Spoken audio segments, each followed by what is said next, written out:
উপস্থিত প্রিয় সাংবাদিক, আসসালামু আলাইকুম এবং শুভ বিকেল।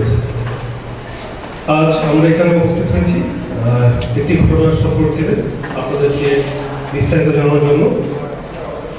আপনারা জেনে থাকবেন বাংলাদেশ মানবতা এই মূলমন্ত্র ধারণ করে র্যাপিড অ্যাকশন ব্যাটালিয়ন তার জন্মলগ্ন থেকে বিভিন্ন ধরনের অপরাধ এবং সন্ত্রাসী কার্যে কাজ করে যাচ্ছে। সো এরই ধারাবাহিকতায় আমরা প্রতিনিয়তই কাজ করে যাচ্ছি বিভিন্ন চ্যালেঞ্জের মধ্যে দিয়ে। এবং র্যাপিড অ্যাকশন ব্যাটালিয়নের দায়িত্বাধীন এরিয়ার মধ্যে আপনারা সবাই অবগত আছেন, গত 19শে এপ্রিল একটি দুঃখজনক ঘটনা ঘটে। প্রাইভেট ইউনিভার্সিটির একজন ছাত্র অভিযোগ ছিল, একটা অভিযোগ ছিল সম্ভবত দুজন ছাত্রী টিচিং একটা অভিযোগের ভিত্তিতে বাকবিতণ্ডা তৈরি হয়। পরবর্তীতে প্রাইভেট ইউনিভার্সিটিতে সে ব্যাপারে একটা যে দ্বিপাক্ষিক বৈঠকের মাধ্যমে একটা সলিউশনও হয়। বাট যখন সে বেরিয়ে আসছিল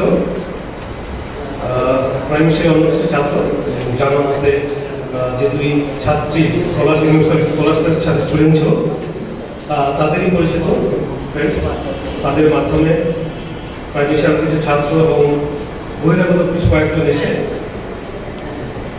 ওই ছাত্র পারভেজ নাম তার উপরে অতিরিক্ত হামলা করে মারধর ঘটানো ঘটে এবং শরীরগত কারণে সে মৃত্যুবরণ করে। আপনারা সবাই ফুটেজ এবং বিভিন্ন পর্যায়ে কভার করেছেন, ভিডিও জানেন।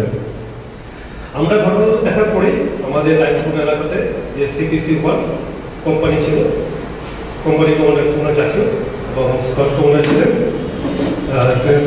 ফেরুজা, ওর সাথে সাথেই যে এরিয়াটা আছে ঘটনাস্থল পরিদর্শন করেন, সেখান থেকে তথ্যপত্র সংগ্রহ করেন এবং ইউনিভার্সিটি থেকে কথা বলে ইউনিভার্সিটির যে প্রশাসনিক অথরিটি রয়েছে তাদের কাছ থেকে সিসিটিভি ফুটেজ এবং বিভিন্ন তথ্য সংগ্রহ করেন। ঘটনার রহস্য উদ্ঘাটন এবং যারা অভিযুক্ত বা আসামিদের ধরার ক্ষেত্রে র্যাবের এই ঐতিহাসিক দলটি প্রথম থেকে গ্রাউন্ডে ছিল। শুধুমাত্র তথ্য প্রযুক্তি নয়, গ্রাউন্ডে থেকে তাদের খোঁজ নিতে গেল, দেখা গেল যে সাথে সাথেই অনেক যে এজাহারভুক্ত আসামি ছিল তারা ঢাকা থেকে ঢাকার বাইরে চলে গিয়েছে।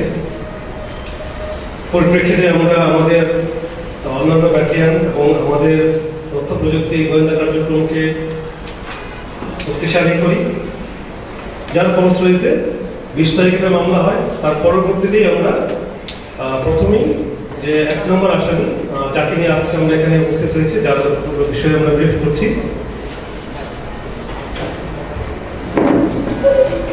তাকে আমরা নজরে রাখার পরে প্রথমে জানতে পারি উনি বগুড়াতে গিয়েছেন। পরবর্তীতে সে তার লোকেশন চেঞ্জ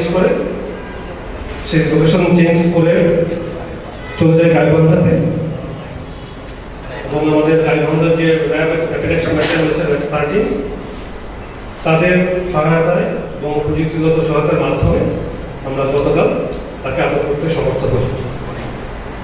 প্রাথমিক জিজ্ঞাসাবাদে এই ঘটনার সাথে তার সম্পৃক্ততা স্বীকার করেছে। তার বিস্তারিত ফার্দার ইনভেস্টিগেশন তার মাধ্যমে জানা যাবে। এর সাথে আপনাদেরকে আবারও অবগত করতে চাই, আমরা একই মামলা 5 নম্বর এখানে আসামি, তাকে আমরা ধরেছিলাম একদিন আগে, হৃদয় মিয়াজি কুমিল্লা থেকে 11 সহায়তা ধরেছি, মানে মামলা হওয়ার 48 ঘন্টার মধ্যে। এবং অন্যান্য যারা অভিযুক্ত আছে 8 জন সহ আরো অজ্ঞাত রয়েছে। অন্যান্য যারা অভিযুক্ত রয়েছে এদের নামেও আমরা ফলো করতেছি যে যত দ্রুত সম্ভব সবাইকে যেন আমরা আটক করতে পারি এবং প্রয়োজনীয় বিচার ব্যবস্থার জন্য সুপর্দ করতে পারি। আমরা হৃদয় মিয়াজিকে ইতিমধ্যে পরের থানাতে হ্যান্ডওভার করেছি এবং আপনারা অবগত রয়েছেন, তাকে 7 দিনের রিমান্ড মঞ্জুর করা হয়েছে। এবং আজকে আমরা যে 1 নম্বর আসামি নামীয় মেরাজ, তাকেও আমরা পরের থানাতে হ্যান্ডওভার করবো এবং পরবর্তী কার্যক্রমের জন্য কার্যক্রম চলমান হবে।